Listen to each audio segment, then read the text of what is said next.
1 teaspoon. And like a BB moment, which is like a beautiful black moment. Did we get any of those in this episode?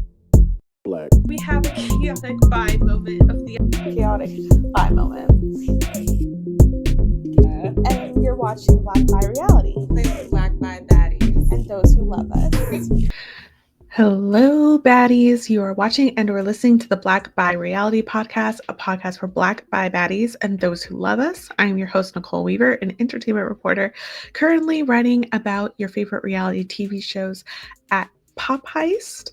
And I am back to talk about Love Island USA, Season 7. We are doing episodes 12 to 19. And wow, so many things have changed and yet has stayed the same. I hope you guys subscribe if you're watching on YouTube. Please rate the podcast on Apple and Spotify 5 stars so other people can find us. And let's get into this batch, y'all. Let's go by couple. We're in Casa Amor, but we can't jump there yet. Shall we talk about the downfall of Huda and Jeremiah? I think we should, because it was a lot and I don't want to skip over it. So from where we picked up, Jeremiah felt like Huda overreacted about those pancakes. Huda felt like Jeremiah should have put in more effort. They are not agreeing on this, but they're trying to move on. And their last conversation as a couple was weird because Huda's still feeling like she's very right in this situation. Jeremiah tries to diffuse it, I think, by calling her cute. She's like, oh my God, you're so toxic because you find me cute right now. And it's like, so Huda has some self-awareness that no one should be liking how she's talking to this man. And yet he's giving her a little bit of confirmation or affirmation. And honestly, I think that was fawning, because what happens after she smiles when he says that? Jeremiah then calls her scary. And then it's getting a little weird. And this woman did put a hickey on his neck, knowing that a bombshell was coming in, even in private. The weird thing about Huda's mentality and her lying is that even in private, when they were in soul ties and he mentioned, oh, you bit me, like you're trying to leave a mark, she was like, no, I never did. But then we obviously see a hickey later, and they're in private. And he calls her a liar and gaslighting in that scene. What is wrong with her? It's very weird. After that, Jeremiah and Olandria had a kiss, and that freaking lumberjack situation, and I think he thought that would be safe. He's also trying to prove to the guys that he's playing the field and playing the game, because he really feels like he needs the guys on his side. I actually feel so bad for Jeremiah, because Huda was isolating this man. You cannot forget, she literally said, you cannot talk about our problems to anyone. That included his own friends. He couldn't tell them that, oh my God, the woman I just found out that I've been spending the last 2 weeks with has a daughter. Couldn't talk about that either.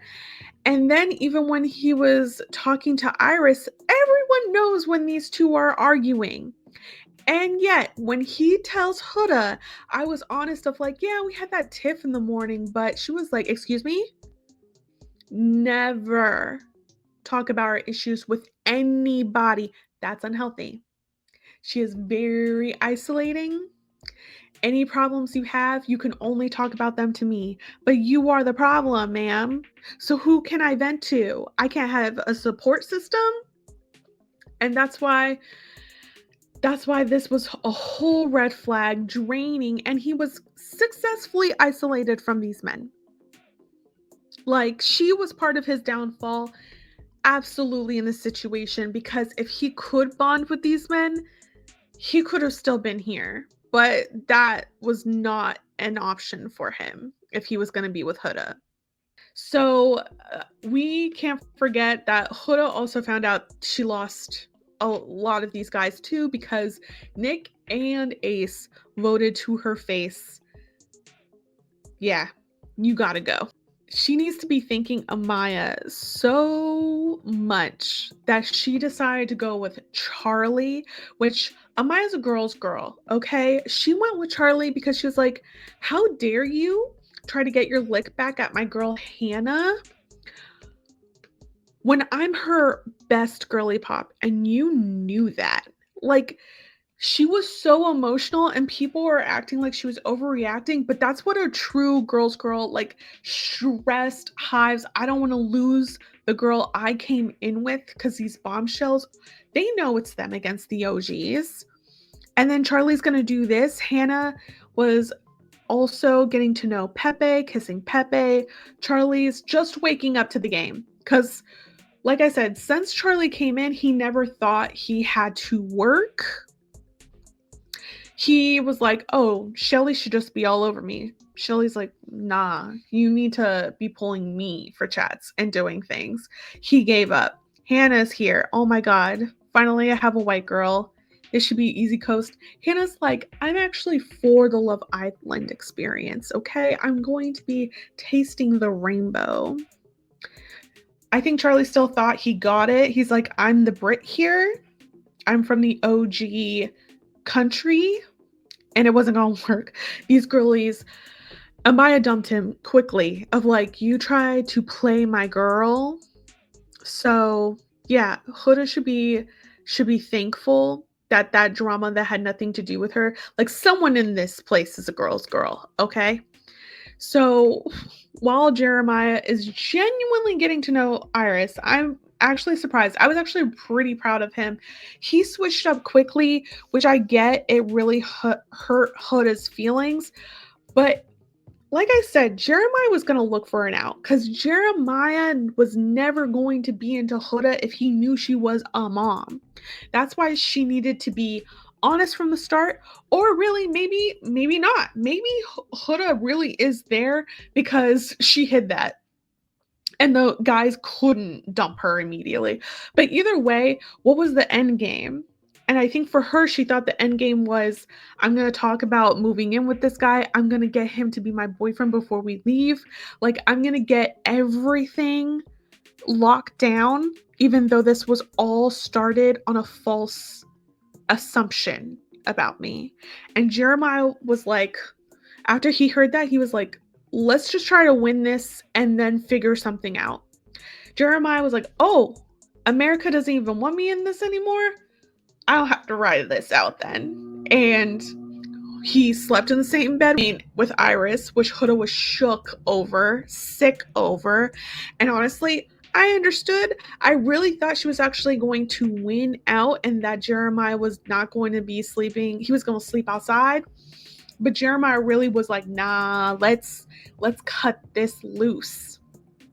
Should have Jeremiah checked up on Huda the night of that vote. I believe him when he said, actually, I was so drained, I had nothing left to give. Because Jeremiah has been a punching bag and he never got the time to process that she had a kid. Like, he has just been moving the whole entire time. And Huda will claim it was all for his benefit. It was for hers. It was absolutely for her benefit, because if it was for his benefit, she would have given him space to at least take a beat for anything. It wasn't. It was, we need to keep on trucking like nothing happened. And that's how you get raw pancakes.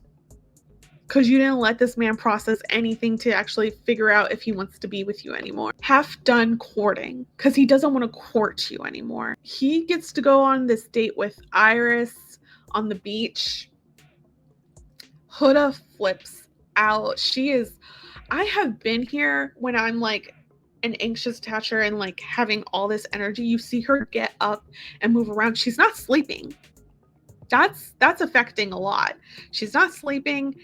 And she's waking up Taylor. The men are against her. They've been against her. 2 of them already voted her out. And now she's waking up Taylor to be like, oh my God, they went on a date. Taylor should be a little bit shook because his girly pop is getting rubbed down by Jalen on the beach. He doesn't care because he does not like Olandria like that. He's like, let me go back to bed. Huda's pissed. She gets hours and hours to have pent up. Everyone comes back so they can talk about their dates. She doesn't want to hear about it. She breaks format. She leaves the girl talk, walks over by the men, is listening. Jeremiah is actually cutthroat in this conversation. I was still kind of living for it because it's like, Huda's been mean. Huda's been mean, and when he gets space, he finds out just how done he is with her. He should just break up with her. Instead, I think he's still like, I just need the space to still figure out what the heck just happened. Because a lot of this I do think is happening to him. Having a kid dropped on him is happening to him. And then still being asked, well, would you share your location? Should we move in together? Her telling people he was talking about moving in together when that was not the case. She was, that we've seen. So he's just like processing, and he's like, Huda's cooked. Huda, coulda, shoulda. Me going to her, but I didn't have it in my tank anymore. And Huda, coulda, shoulda. And that's where I'm just like, okay, now you're kind of like joking about her. And yeah, she is gonna go off, which she does. She then is like, oh, this man's not gonna talk to me. Let me get Iris. And now all of a sudden Iris is not a girl's girl because she's hiding things. I feel like the women did not trust Huda to be alone with Iris either, which is a bad sign. A totally bad sign. So then they all go up and join. And in the end, we have this door ceremony. Ooh, people noticed that he was at first matching with Huda. And then when Nic tells him, actually, she was still calling you all kinds of bitches, switch to blue. Good. That's self-respect right there. That's self-respect. And Huda then trying to down Iris and be like, he wasn't into you. He just said she's not his type, which she isn't. And that's okay, because not everything's about looks. But for Huda, looks is so important. It's almost like literally her bread and butter. I mean, it is her bread and butter. She's a fitness YouTuber. But to realize looks is not everything. Like, people have non-negotiables. Jeremiah's would have been women with children. She didn't ask till she literally dropped the child bomb on him that she has a child, because she didn't want to know the non-negotiables. She doesn't want to be aware of non-negotiables in dating so much that when Olandria asked, so what would be your breaking point? What's your non-negotiable? I don't want to talk about it right now, because she doesn't have any. She doesn't have any. She'll accept anything if she feels like she got her hooks on someone and we can just continue this toxic roller coaster. Because who cares if you messed up, if we can be intimate after? We'll just make up. And you see her having that thinking all the time. When Jeremiah pulled Huda to say, let's just be friends, she heard something so different that she started taking off her shoes, putting her feet under his legs, and then she was like, what? She has smirk like, what? Does this do something for you? She said, being friends isn't going to make me like you. He said, I'm not trying to make you like you. And she flipped, because that's the worst thing that this man could say to her, because she thought he was manipulating, and she was like, I'm down. She's like, what do you mean you actually want to be friends? And you actually want to take things slow? We already did this, this, and this. And it's like, and that was a mistake. He's quick to say he doesn't regret anything, which is nice. But this was a mess. He was really trying to change things, and Huda could not believe it. And then her reputation was ruined after that, because she's trying to pull TJ. TJ's not feeling it at all. She started flirting with herself. She did this with Jeremiah too, which I think still shows when it comes to the love bombing conversation. Like, Jeremiah hardly did anything when you rewatch. I still stand by his whole jumping off the balcony comment was weird, but now it's like, I think he's just extra. I think he just can be a little extra.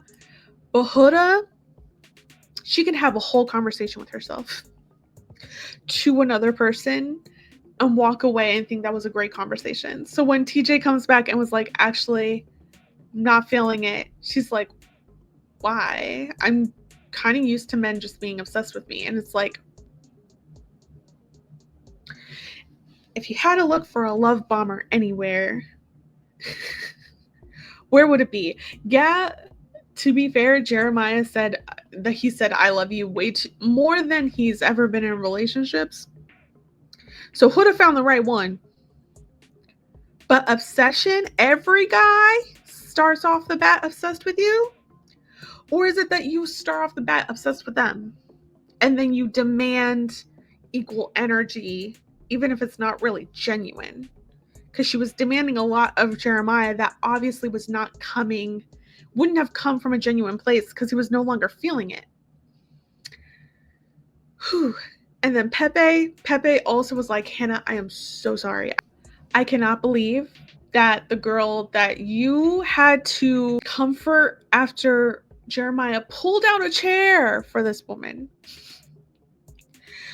decided to wait more than a day to even talk to you about pulling me for a conversation after she whispered in front of your face that you guys were going to go talk. Mess. And then Hannah gets dumped. She's exploring multiple times, and Hannah was doing the Love Island experience perfectly. It didn't make sense. It didn't make sense at all. But this season is weird. So now Jeremiah's dumped. Oh my God, Huda was so upset. And she admitted, she was like, I definitely still thought there was going to be a chance. Jeremiah's like, girl, I know that he was so relieved that at least this could be like the last conversation. Please don't give Huda his phone number. Please don't. I know she's going to be in the DMs, but please don't. And now she gets Casa Amor. And there's one guy who's like, I see the fire in her and I'm going to tame it. JD. We'll see, but JD's a red flag off rip just for being into Huda. I'm going to say that.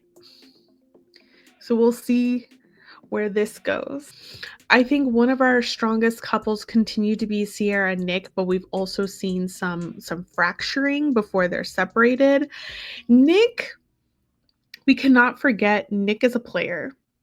Nic is a player and he likes to look around. Cierra knows she's that girl, and she also wanted to have her own fun. When there's a new bombshell, she almost always has a conversation with them. But they made a huge step. They got physical, and that changes a few things. Nic's still talking about he wants to pull Andreina. He was talking about freaking going to Brazil on New Year's. I haven't heard him talk about doing anything after the villa with Cierra, which could just be editing, but it is wild. I think it's understandable. Cierra's in her feelings. He doesn't give him the back tingles, scratches, so he knows he's in trouble, so he pulls her for another conversation. In that, he kind of reiterates he still wants to explore, but he dangles the carrot of, but I do see us, getting there to closing things off. And this is enough for Cierra, which, what more? Maybe it's Casa Amor that he wanted to be open for, but I think also producers know that these men aren't risking anything by keeping things open going into Casa Amor. So guess what? Now everyone has to couple up. And Nic, his tactics also weren't really working well in Casa Amor. the hoe in him could not let himself actually be single for Casa Amor. He's like, let me try. So what does he do? He pulls aside the investigator who is actually coupled up with Austin. And this is interesting. The investigator is Jaden. I honestly don't think there are that many women in Casa Amor that's Nic's type. But Jaden was probably like the closest to. So I guess this isn't surprising. Austin looked a little tired seeing that they were talking on this balcony together. So we'll see where this goes. Nic just couldn't go through Casa without having something. So we'll see. And I know a lot of people are also really mad at Nic because of that Jeremiah dumping. Jeremiah was supposed to be his boy. He would tell him that he loved him. This is still a game, and these men were petty when it came to Jeremiah. I think what happened here is that not only was Jeremiah, of course, getting to know Andreina and kissing her, but I think him kissing her out in the open instead of taking her somewhere to like Soul Ties or like Nic's favorite places, basically on the dock, it felt like he was marking his territory with her out in the open. And that's when the guys are like, I've had enough. This is giving Huda again. I think Jeremiah just doesn't even think about it. I think Jeremiah's like, if I'm feeling it, I'm doing it. I'm a bad bitch. I'm kissing a woman wherever I want to, if the moment's right. Where the other guys are like, seek privacy. Like, we're not doing this out in the open because we're still giving at least the veneer that everyone can get with anyone. And it's like, Andreina also was feeling it. So why punish him? But it is what it is. We have to move on. But that's really what I had to say about Nic and Cierra.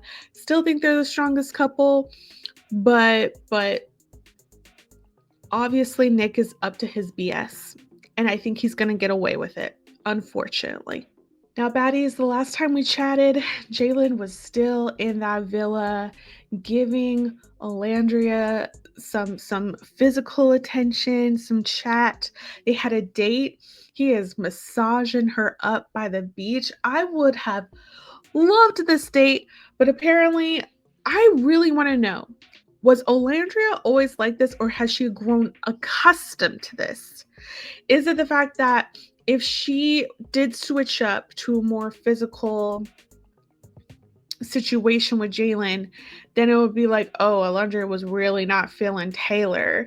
Like, does she feel like she has to stick to this script? Because I am so upset that she really is overestimating the connection that her and Taylor had. And when she's even comparing of like, this man compliments me, it's so obvious that he's physically attracted. Taylor had nothing to say but, well, what are you trying to say?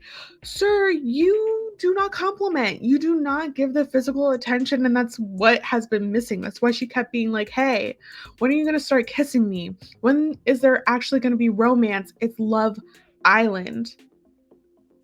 Instead, he wanted to act offended. I can't stand Taylor.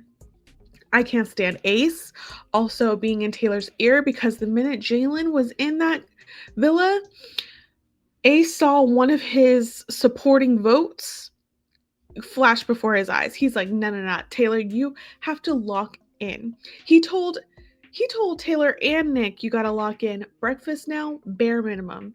Gaming talk. And here's the thing. I've also, when I rewatched, Ace told Taylor, I'm not telling you to lie, but if you're gonna do this, do it right. And it's like, he knows Taylor's not into it. Taylor is lying. He's lying by omission. And we're gonna see that now by how he's acting with another woman in Casa Amor. And I freaking hate it. I hate it. Because if Ace had any like for Olandria, just as a person, he would not be setting her up like this. And I just hate it so bad. Now, in Casa Amor, Olandria's not even trying, y'all. I am so mad that she's just like, I've grown accustomed to this. I am now wifey. I am going to do the very least with exploring, and it's like, why? You are literally not married.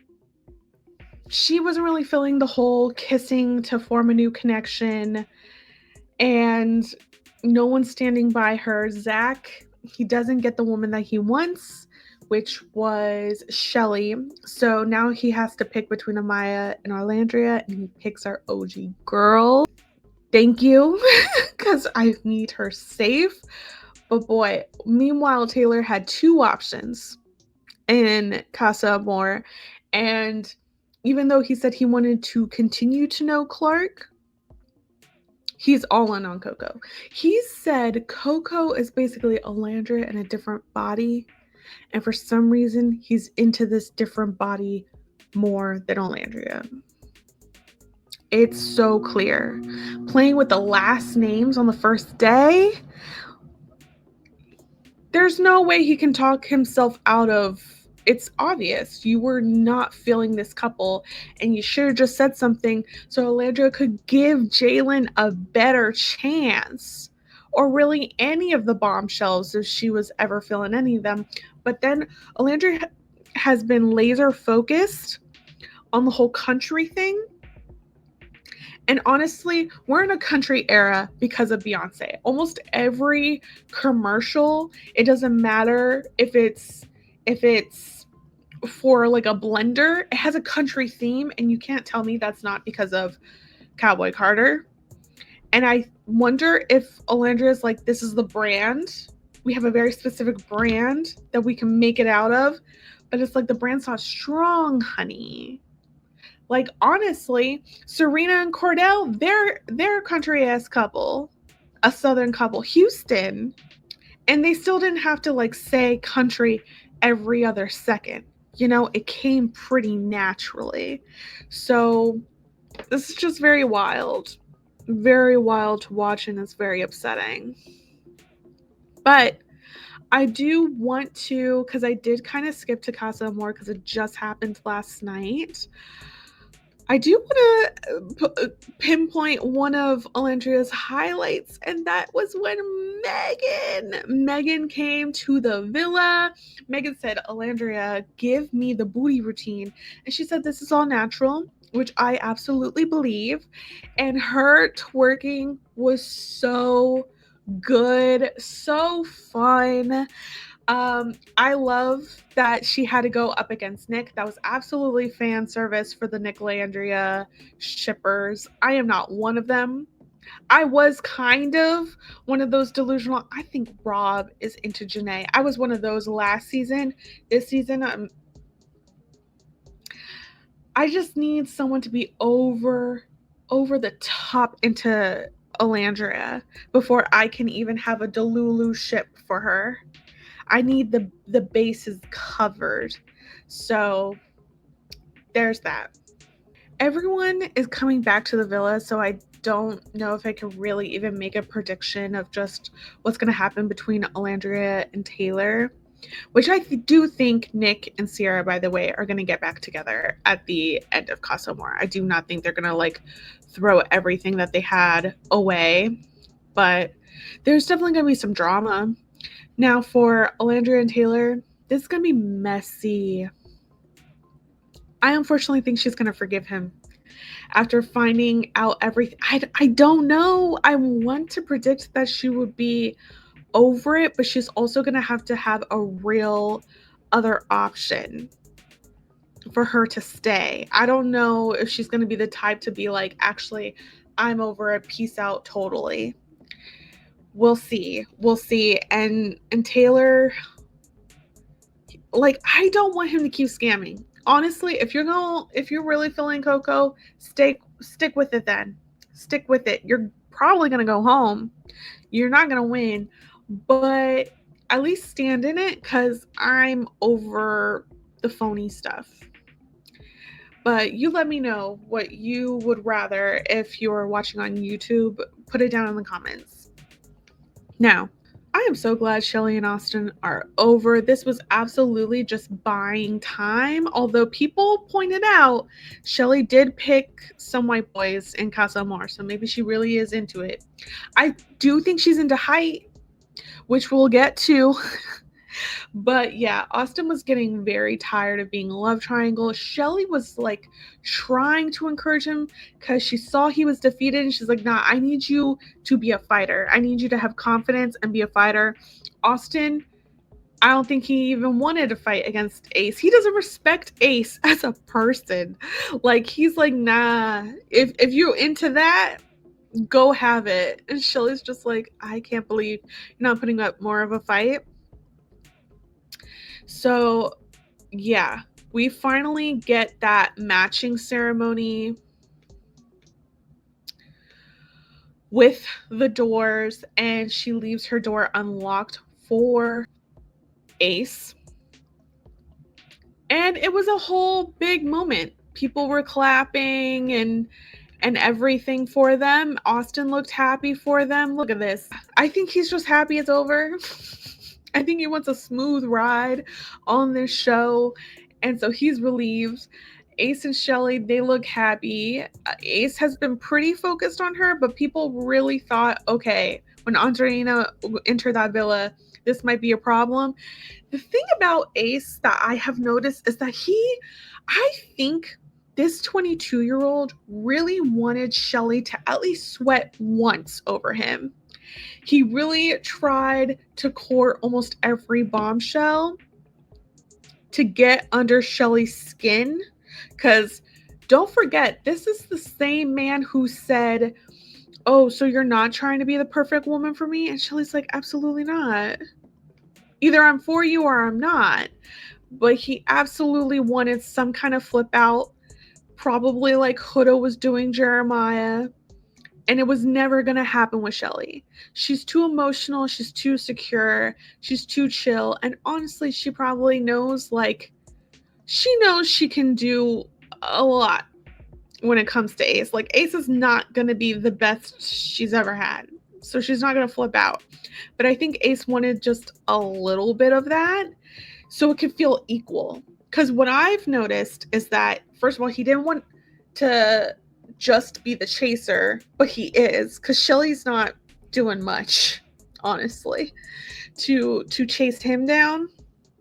So he's had to give in that way, and I think he just wants like a little bit of like an equal thing to where, oh, I also had someone else. But you could have had that with Amaya, and you played in her face almost immediately.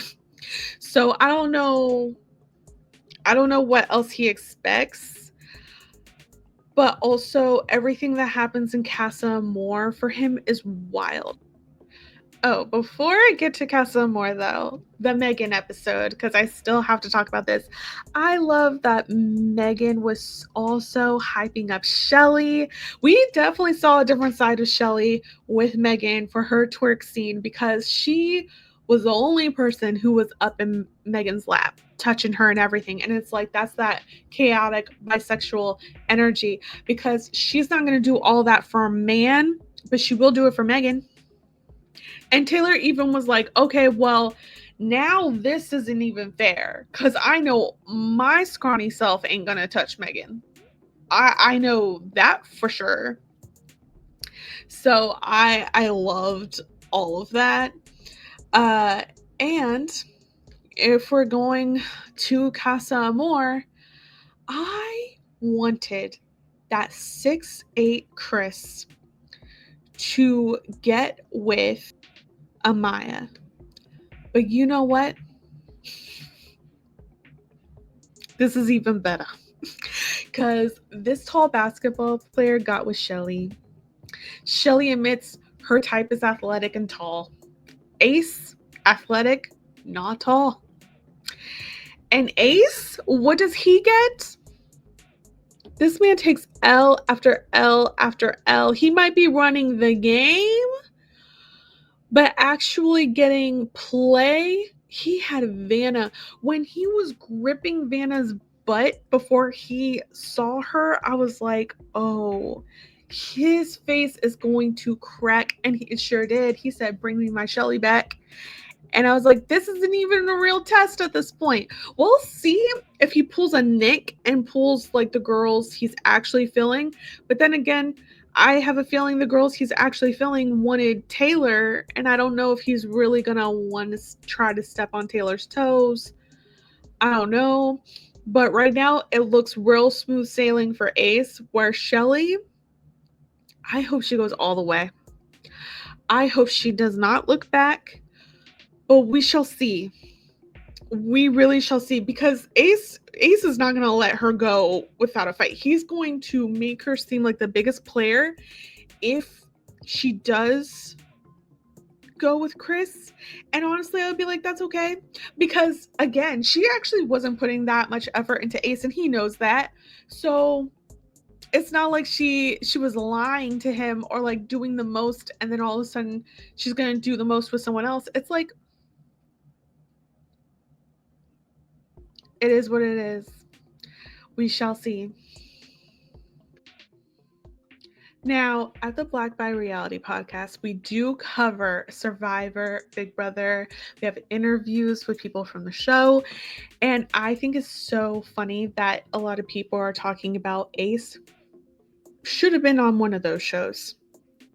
And they're right. Ace is playing so hard.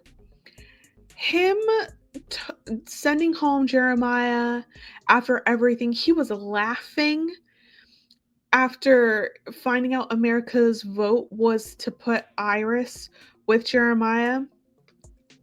But we can't forget, the laughing was for multiple things. Because, yes, it's like, oh my God, this probably feels like confirmation that America is agreeing with me about how much of a scam Jeremiah and Huda is. But let's not forget that Ace wanted Iris. He was making her breakfast, hugged her in front of Chelley, told Chelley, I'm going to be pursuing Iris. Chelley's like, I'm annoyed, but I'm not gonna do the most over it. You do you. And his original plan probably was, I'm gonna be coupled up with Iris, and then Chelley's gonna have to come to me for once. And he couldn't get that because America's more preoccupied with Jeremiah and Huda. And I think he laughed because he was like, well, this wasn't my plan. This might be even better though. But that still leaves out, again, having the equal power in this dynamic, because someone said that they don't think that Ace is jealous of Jeremiah. Ace genuinely thinks he's better than Jeremiah. He is the Leo. This man has a baby picture of himself facing a lion on his chest. He thinks he's the baddest in the center of the universe. So he can't believe everyone else is not on the same wavelength. That comes with a bombshell saying that they want Jeremiah, even though he's with Huda. And these bombshells only going so far with Ace. His option truly has been Chelley the whole entire time. He probably could have been with Maya. I still don't understand his reasoning of being so quick to push Amaya away. But then Amaya's struggling, and we're going to talk about why in a second.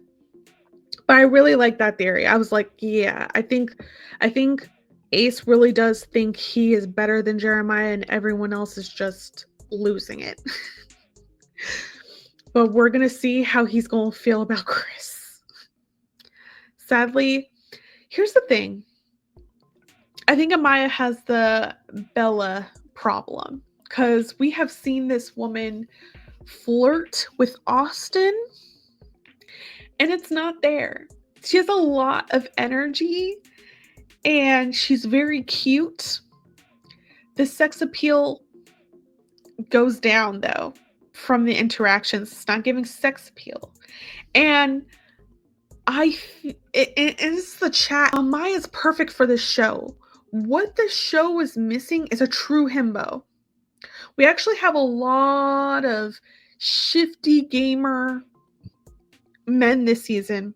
I needed a man in the villa who just wanted a vacation, who seems like he's not even sure what island he's on. That would have been the perfect match for Amaya, and they would be one of the top couples. But that guy's not on this season.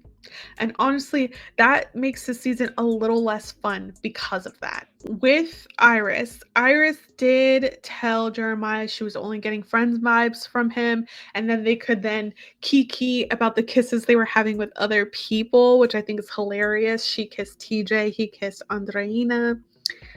Great fun there. Now Jeremiah is dumped, and Iris is in Casa Amor. She has that, which, sure, I'm very indifferent to, but TJ just might get dumped because TJ is a rude man, and I love that for him. So Iris, try to make it work with Zach, and we'll see where this goes for you. And Huda, we'll see where it goes with her and JD. Andreina was very upset that she was like, I thought we had a good connection, Jeremiah. Well, no one cared. No one cared about that. The men are like, you gotta get out of here. And honestly, they would have became my favorite couple if Jeremiah and Andreina stayed together. I needed to see Jeremiah happy and chill after the Hurricane Huda situation. But it is what it is. And Andreina is now with Brian. Brian, he's okay. She seems to be into it.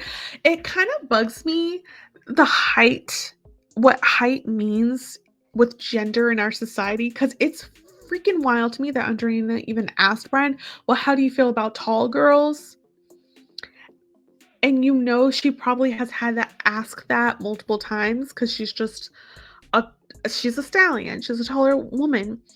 And then it's like a whole other thing when it comes to tall men.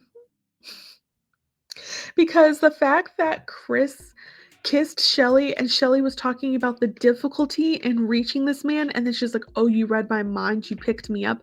Of course he read your mind and picked you up, because you guys were breaking necks and backs. I'm for the tall girlies getting the tall men, because this is ridiculous. But y'all do this every single time. Oh, Pepe. So Pepe, he loses Hannah, and now he's with Grayson.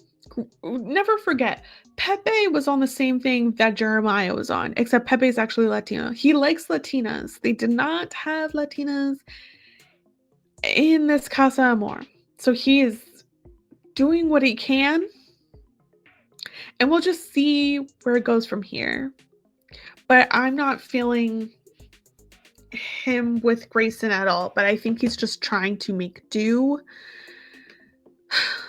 And then, so Nic is with Clark, which wasn't going anywhere. That's why he started talking to Jaden. Clark was initially into Taylor, which Taylor said he was still into talking to both, but we haven't seen him talk to Clark since that.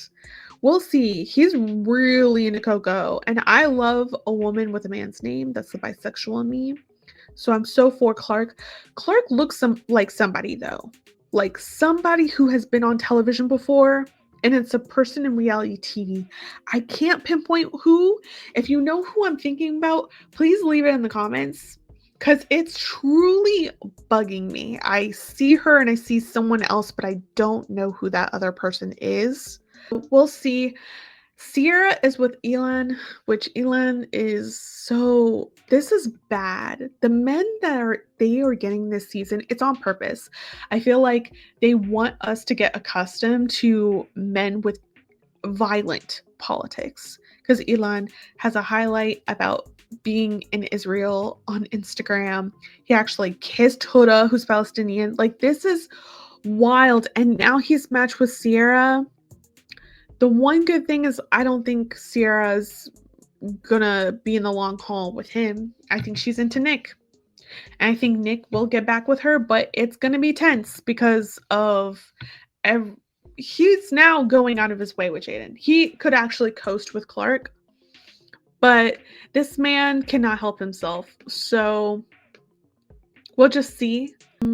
Season 7's really weird. I love that Megan Thee Stallion did pop up. Of course, Huda did her thing. Olandria did her thing. Chelley just decided to flirt with Megan. The guys went goofy with it. I mean, you can kind of tell Ace does dance, but he's like so about his masculinity. Can you imagine if Ace, instead of crumping, was shaking ass?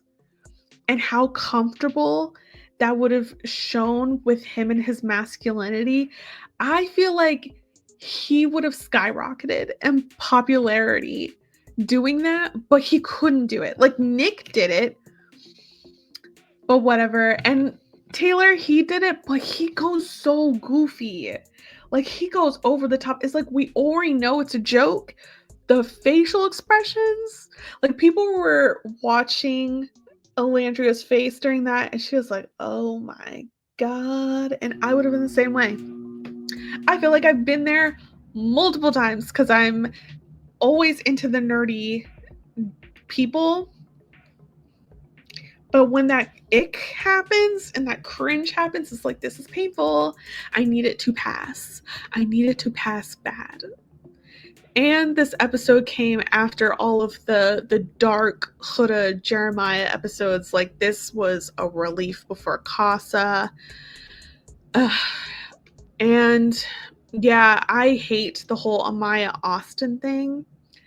So Amaya pairs up with Austin because really, who else were they going to be with? And Austin says he's over the love triangle with Chelley. They were keeping a light at first, and I still think Amaya tries to keep a light with him, but I think Austin just has the ick because the Amaya is just very playful and cutesy before anything, and the flirting can be painful. And honestly, there's a lot of people on this season, honestly, women who I think can't flirt, and I'm just like, is this part of Gen Z growing up during COVID? Like, what's happening socially? Because how is it that some of the men's personalities are shining more in conversations than them? I feel like I'm in a reverse universe. But then again, like I said earlier, Amaya's conversation would be so cute if she just had a himbo. She needs someone who doesn't take Ish seriously, and unfortunately, all these men are very serious this season. And that makes it much harder. And a lot of people are upset because Amaya, she's actually pretty self-aware, and she'll ask people about their boundaries now, ask if there's anything she's doing that's like turning them off. Austin is pretty open with the guys that he is not feeling Amaya and that she is too much, but he won't tell Amaya that. I want Austin gone. He should have been gone. He should have been gone. I can't believe he's still here. But he's not a threat to anyone. So there's that. But I also think and wonder that he should just tell her he's just not feeling it and they're now a friendship couple. Like, people have also said this about Taylor and Olandria. It's like, he should just tell her, actually not feeling it. Let's be a friendship couple and see what else is out there. And that gives everyone on the same playing field. I do wonder if Austin's not telling Amaya anything, mostly because he knows this is her personality. And how do you like try to tell someone you don't like their personality or they need to edit their personality? Because I don't think if Amaya was not calling him babe, all of a sudden Austin's going to be into her. It's not that. It's a personality clash. He also has horrific politics himself, and Amaya's Dominican, like straight from the Dominican Republic. It was never going to work. It was never going to work. But I'm just like, the one bright side of shutting up is that Amaya just gets to be herself. We just know he's not into it, but he was never going to be. So I don't care. Why then place any limitations on her when he just knows it's still not going to be what it is? And then I hope that makes sense for what I'm trying to say. Like, this man is the most passive man ever. And he wasn't probably going to be happy until he got a white girl, and he finally got a white cop in Casa Amor, and now even Nic is going to take that from him. So it is what it is. But I think that's basically everyone for this drop. In Casa Amor, they have to couple up and everyone's going to come back. Sure. There's no one who's closed off, so the stakes were lower anyways. And I think the show knows that it has to like reset in some way. I think honestly the starting cast wasn't that strong this season. Honestly. Like, I thought that in the beginning, but I was like, we'll see. Maybe they'll shine later, and they're not connecting in any way. And I think it's part of like the type of men and women they got, but I also think it's Gen Z. Like, Gen Z is not, the conversations aren't happening and the chat's not happening. But then I feel like everything flowed and gelled so well last season. So I'm just like, I don't know what it is, but this is getting a little weird. And so who's even the front runners now for winning this thing? Maybe Ace and Chelley and Nic and Cierra. I know everyone's really angry at the men for the gaming aspect and dumping Jeremiah, but I don't know if it'll last that long. We still have some weeks to go, some ways to go. So we'll just see. But yeah, I haven't done chaotic by moment the whole entire time. I need to start bringing it back. My chaotic by moment will definitely be Chelley being all up on Megan for no reason. She just couldn't contain herself. Loved that. And beautiful black moment. I'm happy for Chelley. I'm happy for Chelley that she has her type at least now. So that's going to be my beautiful black moment, is that she coupled up with Chris. You can tell me your picks in the YouTube comments. And again, if you're listening on Apple or Spotify, I hope you rate this 5 stars, comment on Spotify. Do check out the comments sometimes when I get notified. I hope you subscribe so you are going to come back for my next either short reactions through shorts or on social media on TikTok, or for the next full episode. And yeah, other than that, right now I'm still doing exit interviews with Destination X. So please tune in for those when you see them. Destination X is available on NBC and Peacock. So you can tune in now. Janae Craig from last season of Love Island USA is now competing along with Peter Weber from The Traitors, which we have recapped on this podcast. This week, we're also talking about The Ultimatum Queer Love Season 2. I'm having my co-host, Quita Tinsley, back. So, very excited about that. And that's it, baddies. I hope you feel visible and stay visible today. Bye.